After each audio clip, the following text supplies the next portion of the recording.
Sa Gospel of John, chapter 14, verse 1 to 12, sinabi ni Jesus, "Do not let your hearts be troubled. I am the way, the truth, and the life." Para sa isang pulis, napakalalim nito. Araw-araw may uncertainty, may panganib, may sakripisyo, pero ang pananampalataya ang nagbibigay lakas kahit mahirap ang duty, may Diyos na gumagabay. Bilang pulis, kayo ang unang dumarating sa oras ng takot at kaguluhan.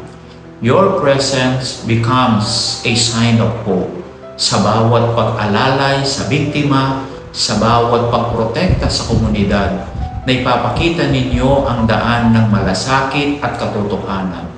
Hindi man palaging napapansin ang iyong serbisyo ay buhay na patunay na pagmamahal sa kapwa.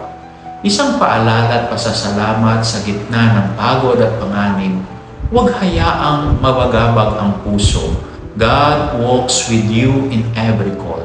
Salamat sa tapang, sa malasakit at sa tahimik na sakripisyo ng bawat pulis sa inyong paglilingkod. Maraming puso ang nabibigyan ng pag-asa.